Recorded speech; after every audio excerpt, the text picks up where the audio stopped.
India's prosperous, growing middle class is reshaping the country's film industry. The old single-screen cinema halls that once reigned supreme are being replaced by modern multiplexes catering to their needs. It's having a knock-on effect throughout the industry.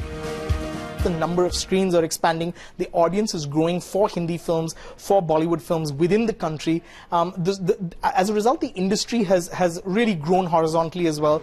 Post-production facilities, including the visual effects business, are expanding, serving both as a backroom operation for Hollywood as well as for Indian cinema. There is growth. This is one of India's biggest sound stages. It came online 2 years ago, and by the end of this year, 5 more sound stages are scheduled to be completed on this site. Some major productions have made use of this Reliance MediaWorks facility. It's been touted as a Hollywood benchmarked soundstage. The whole design, layout, etc., has been, kind of hand in hand with architects from LA. So the whole piece has been designed so effectively, keeping in mind what they would have built in LA is what we have built out here.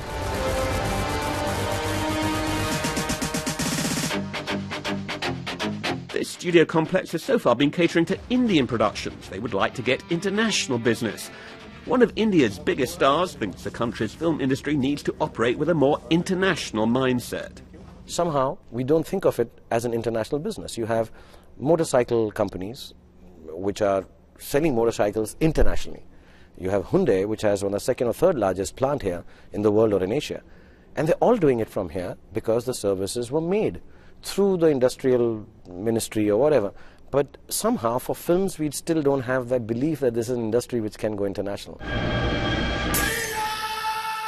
The infrastructure is just part of the solution. Some filmmakers believe Indian storytelling needs to adapt to the sensibilities of an international audience. The recent award-winning Indian film The Lunchbox, a gentle story of unrequited love set against the backdrop of Mumbai's intricate lunchbox delivery system, is seen as an example of an Indian film that can travel. There are too many people and everyone wants what the other has. We are yet to understand a world audience. We are yet to evolve a cinematic language that communicates on a more global scale. We're still discovering that. The Lunchbox to some extent communicated, but because it was sweet, it was easy. Anything that is not easy, it's inconvenient. I think we need to be able to communicate in a much more global manner. And our cinema needs to grow to do that.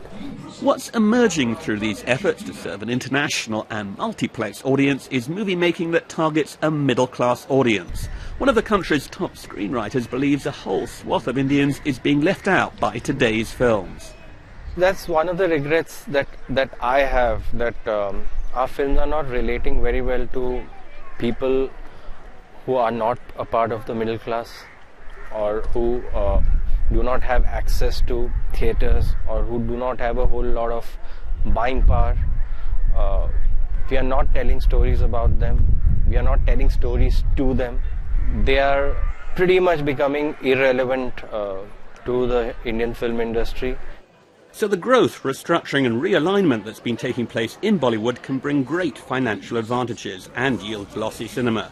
But there is clearly a concern that it may well end up excluding some audiences and limiting the range and variety of Indian stories that make it to the big screen.